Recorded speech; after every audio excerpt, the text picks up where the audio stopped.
नमस्कार दोस्तों, स्वागत है आप सभी का मेरे इस YouTube चैनल पर। मैं विनीत आज फिर से एक और नई क्लास में आपके सामने आज पाठ नंबर 2 से दीर्घ उत्तरात्मक प्रश्नों के उत्तर लेकर आया हूं। देखिए, इससे पहले हमने अपने YouTube चैनल पर इस पाठ से संबंधित बहुत सारी क्लासेस डाली है। जो भी स्टूडेंट हमारे चैनल पर नए हैं वो हमारे चैनल को सब्सक्राइब कर ले, लाइक करे, शेयर करे और यदि जिनको हमारी वीडियो अच्छी लगे तो वो ज़्यादा से ज़्यादा शेयर करें। देखिए, सबसे पहले हम प्रश्न नंबर 1 की बात करते हैं। वो कह रहा है कि क्लोर क्षार प्रक्रम किसे कहते हैं। देखिए, वैसे तो हम इसको बहुत बार आपको बता चुके हैं, इससे पहले जो वीडियो हमने कराई है उनमें ये कह रहा है कि क्लोर क्षार प्रक्रम किसे कहते हैं और इनमें बनने वाले उत्पादों के नाम और उपयोग आपने लिखने हैं। देखिए, क्लोर क्षार प्रक्रम जो होती है इसके अंदर सोडियम क्लोराइड के जलीय विलयन, जो सोडियम क्लोराइड का जलीय विलयन होता है, जैसे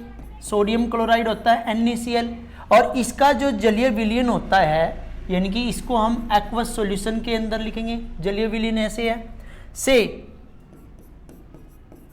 देखिए, ये कह रहा है कि इस प्रक्रम के अंदर सोडियम क्लोराइड के जलीय विलयन से विद्युत धारा प्रवाहित करने पर यह वियोजित होकर सोडियम हाइड्रोक्साइड बनाता है। क्या बनाता है?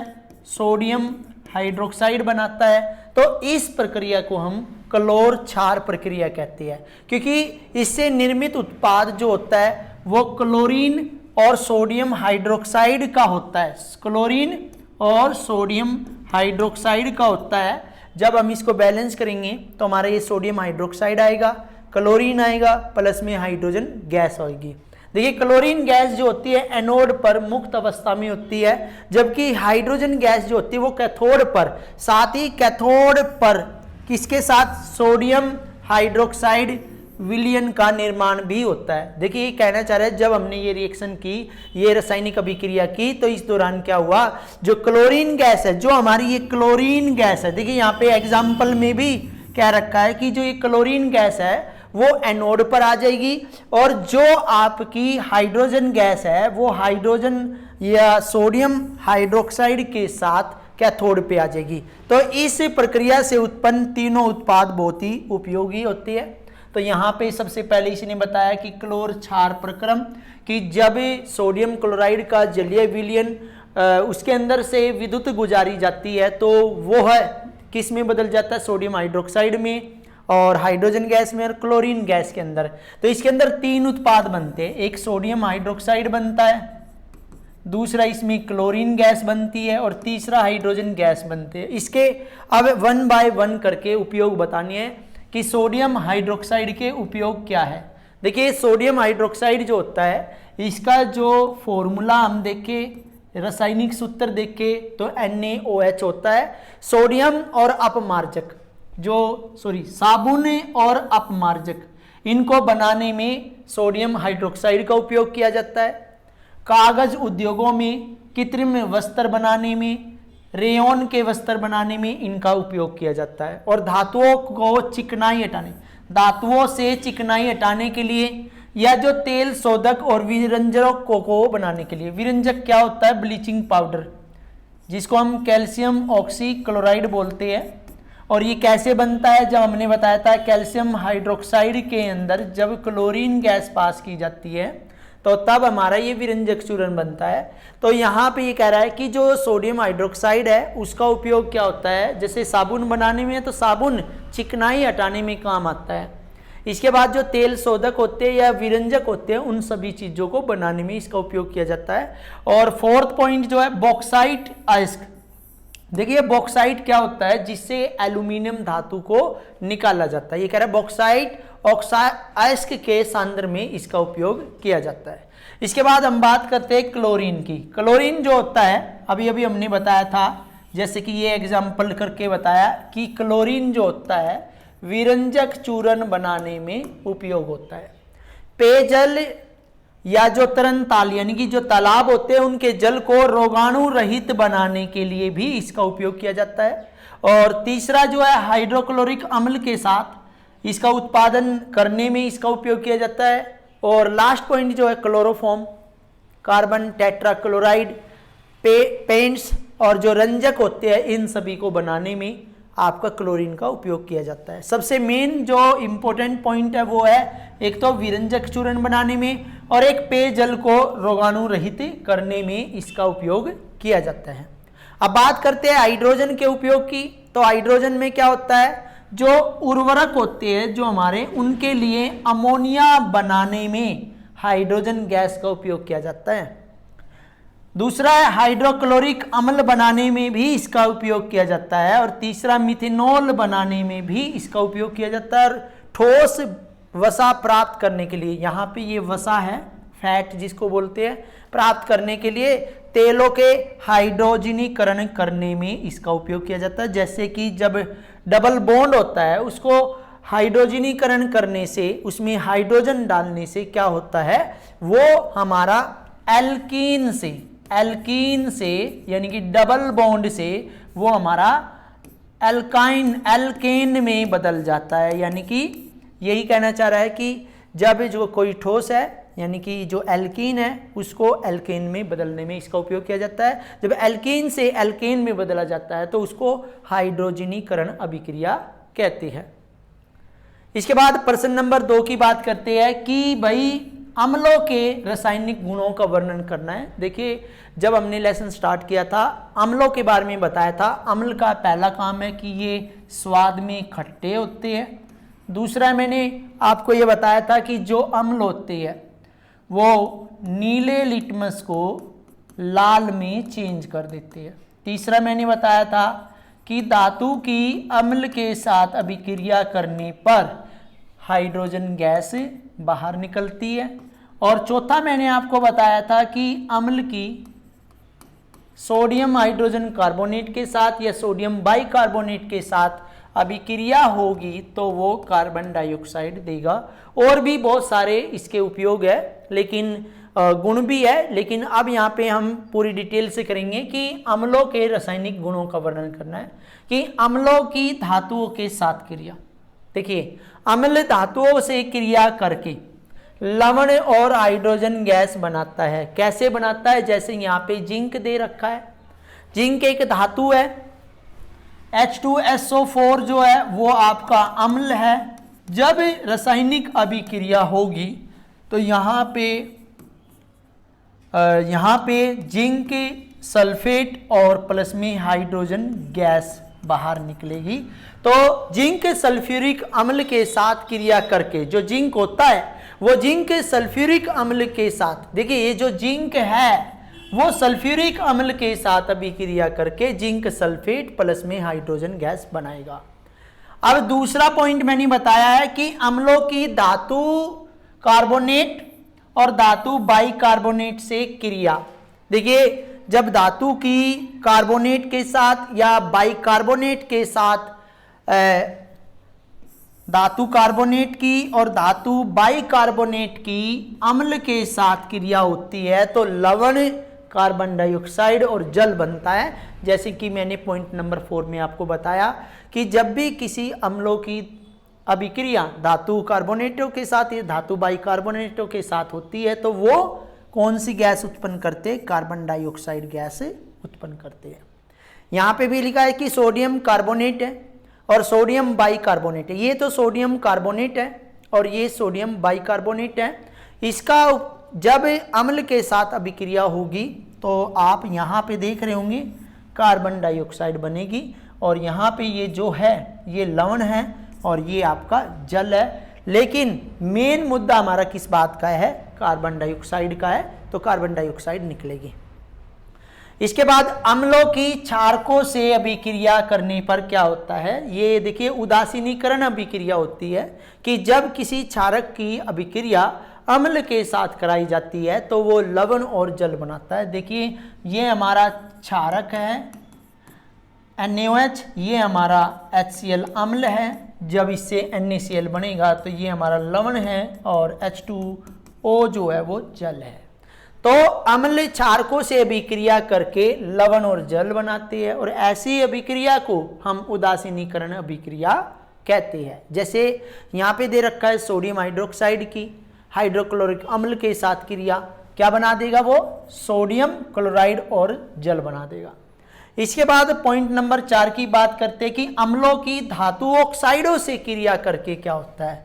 देखिए धातु ऑक्साइडों से क्रिया करके वो हमारा अम्ल जो है धातु ऑक्साइडों के साथ क्रिया करके लवण और जल बनाते हैं। जैसे सोडियम ऑक्साइड, ये सोडियम ऑक्साइड है यानी कि धातु ऑक्साइड की बात हो रही है, ये नाइट्रिक अम्ल है। जब ये अभिक्रिया करेगा तो NaNO3 जो है वो लवण बनाएगा और प्लस में H2O ये जल होगा। इसके बाद पॉइंट नंबर 5 की बात करते कि अम्लों की धातु सल्फाइड से क्रिया करने पर क्या होगा। अम्ल धातु सल्फाइडों से क्रिया करके हाइड्रोजन सल्फाइड H2S जिसको बोलते गैस उत्पन्न करती है। तो ये ध्यान रखना है कि जब अम्लों की धातु सल्फाइड के साथ अभिक्रिया होगी तो हाइड्रोजन सल्फाइड बनेगा। जैसे ये हमारा आयरन सल्फाइड है और अम्ल के साथ अभिक्रिया कर रहे हैं तो ये क्या बना है FeSO4 प्लस में H2S हाइड्रोजन सल्फाइड बना है। इसके बाद जैसे कि हमने प्रश्न नंबर 2 में अम्लों के रासायनिक गुण पढ़े, अब हमें क्षारकों के रासायनिक गुण पढ़ने हैं।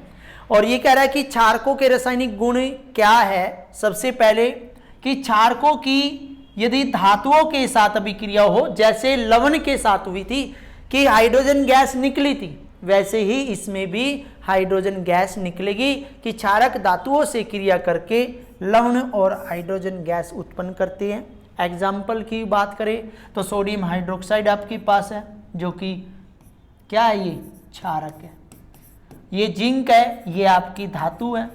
तो यहाँ पे देखिए ये आपका लवण बना है प्लस में आपकी हाइड्रोजन गैस।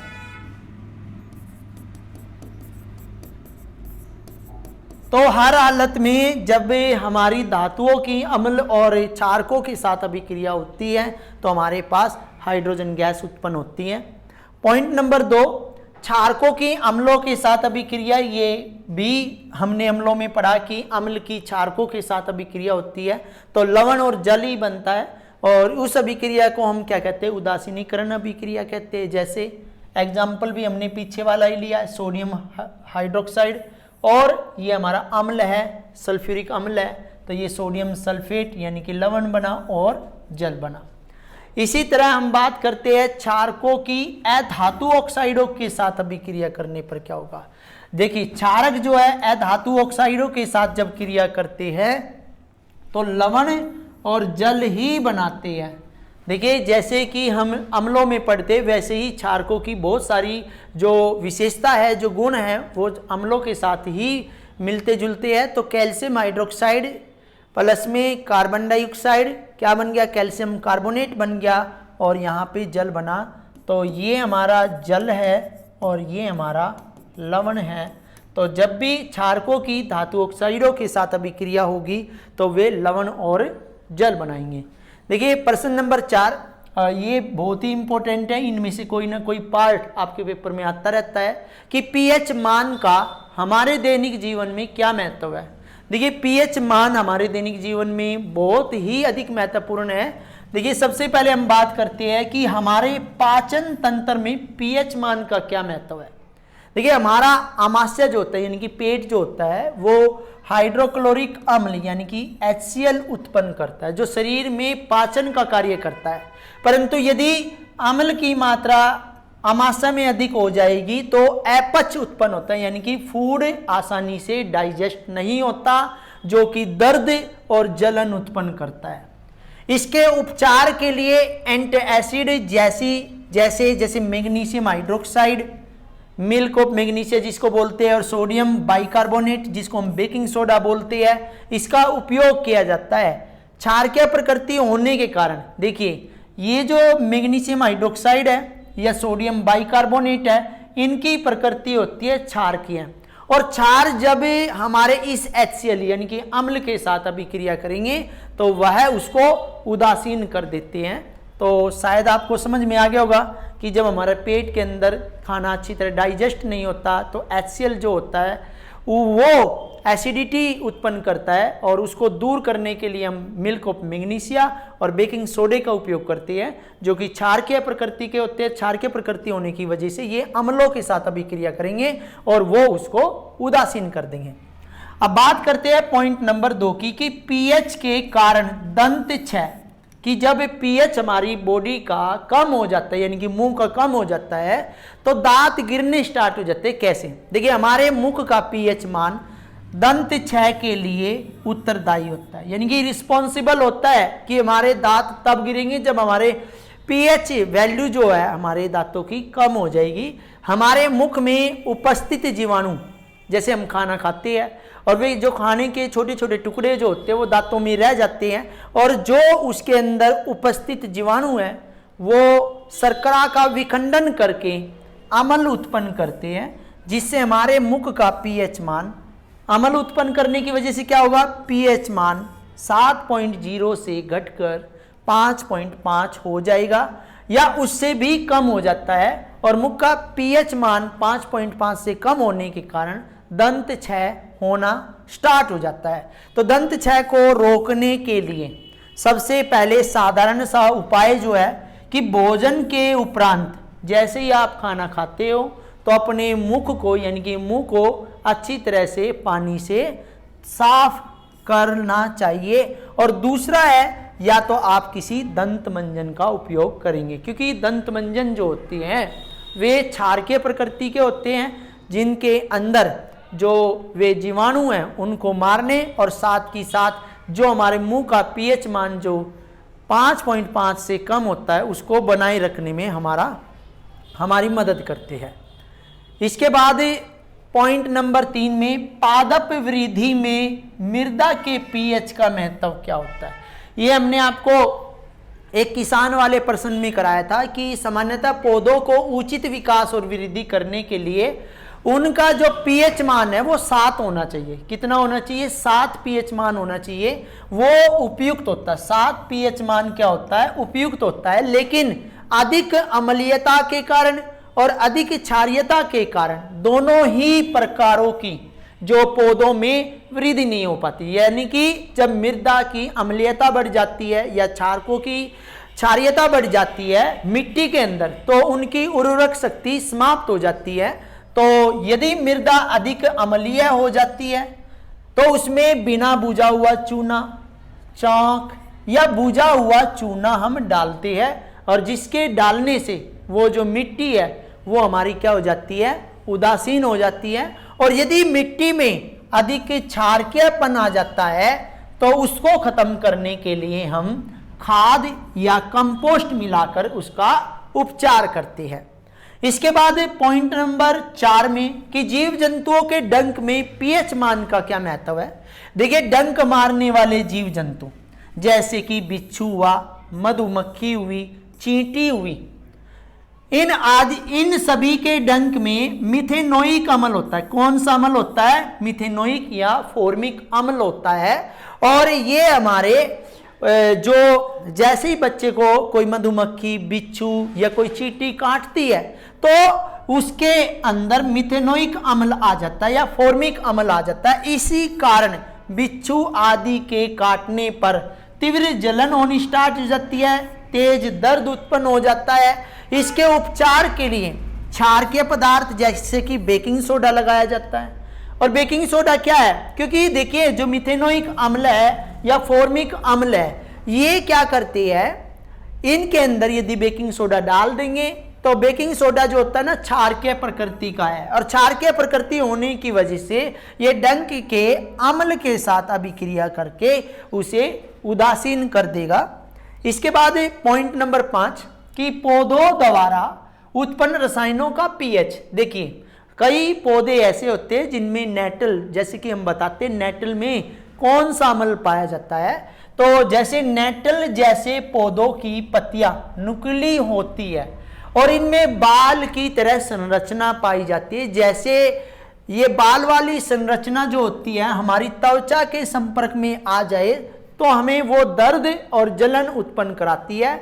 इन बालों में फॉर्मिक अम्ल, अभी मैंने बताया जैसे चींटी के डंक में होता है वैसे ही बालों के डंक में भी, बालों के अंदर भी फॉर्मिक अम्ल होता है। और इस अम्ल के प्रभाव को कम करने के लिए क्षारकीय पदार्थ प्रभावित स्थान पर लगाने से आराम मिलता है, यानी कि जैसे कि नेटल भी हमें काट ले, यानी कि ये जो पौधे के अंदर जो नकूले बाल होते हैं या कांटे टाइप स्ट्रक्चर होती है, यदि वो हमें लग जाए तो उसके अंदर भी फॉर्मिक अम्ल होने की वजह से वो हमारे शरीर में जलन और दर्द पैदा कर देते हैं। इसलिए हम वहाँ पे भी बेकिंग सोडा जैसी कुछ क्षारकीय प्रकृति के पदार्थों का उपयोग करते हैं, जो कि उस चीज को क्या कर देते हैं, उदासीन कर देते हैं।